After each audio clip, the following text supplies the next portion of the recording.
Chair now recognizes Mr. Biggs from Arizona. Thank you, Governor Reynolds and Mr. Schatz. Thanks for being here. In 2021, Governor Reynolds, you led the state of Iowa in challenging OSHA's unconstitutional private sector COVID-19 vaccine mandate. Mr. Chairman, I ask unanimous consent that the filed lawsuit by Governor Reynolds and Governor Reynolds' November 5th, 2021 press release be entered into the record. Without objection, so ordered. Thank you. In that suit, Iowa, Arizona, my state, and 9 other states argued that the federal government lacks the constitutional authority under its enumerated powers to issue this mandate, and its attempt to do so unconstitutionally infringes on the state powers expressly reserved by the 10th Amendment. That's what the lawsuit said, Governor, and I agree with that. And guess who else agreed with it? The courts agreed with it. And it was the same vaccine mandate that led me to introduce my legislation, which is pending. It's called NOSHA, which would return to the states the authority to regulate workplace health and safety. And I noticed that Iowa and Arizona, along with 20 other states, currently operate under an OSHA state plan. Right. Is it correct that to approve a state plan, OSHA certifies that the state's workplace health and safety plans exceed federal requirements? Yes. And Iowa, like Arizona, has maintained an approved state plan since 1985. Yes. Do you believe that state officials and the people of Iowa are better positioned to set workplace health and safety standards than the federal government? I do. If the power to set these standards were returned fully to the states, would you maintain Iowa's existing high standards for workplace safety, or would you make it your mission to put your constituents at risk of danger in the workplace? I would keep it as exemplar as it is right now.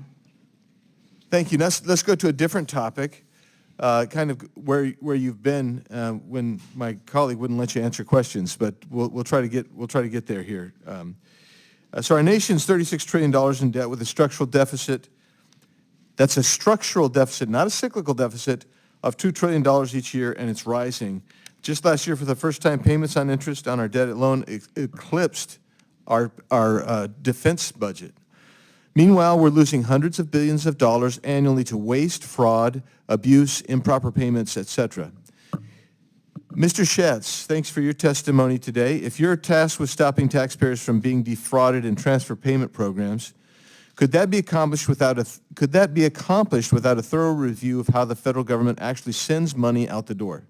Absolutely not. In order to determine how the money is being spent, somebody has to see what it looks like. And that's been a big problem for a long time, is no one's looked at it. They just make the payments, and they don't prevent it from being wasted when it goes out of the door. Governor Reynolds, you've done great work in Iowa. I've watched it. Your model for, that you've provided for the country is fantastic. Did your reorganization include reviews and improvements to state systems focused on stopping waste, fraud, and abuse, as Mr. Schatz described?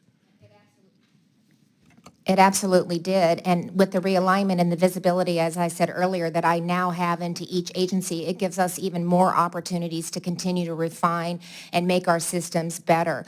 You know, it's not a matter of, there's money in the system. We're just not using it efficiently and effectively. And there's no accountability, there's no transparency. And this has allowed us to bring that to the forefront. Right. And so I'm going to ask you, Governor Reynolds, and then you, Mr. Schatz, to respond to this.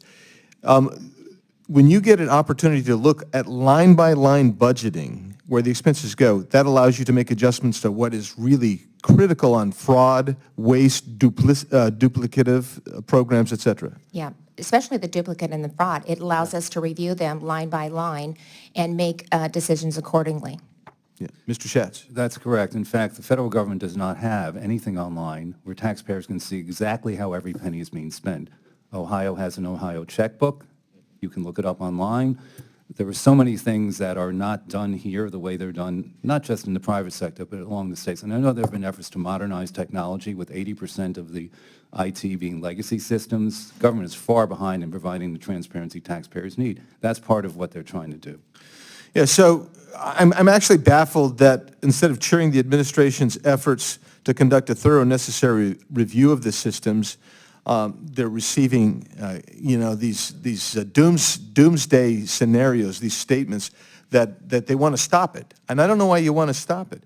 I mean, in my home state of Arizona, we actually do the same thing. You can go online and you can see a line by line.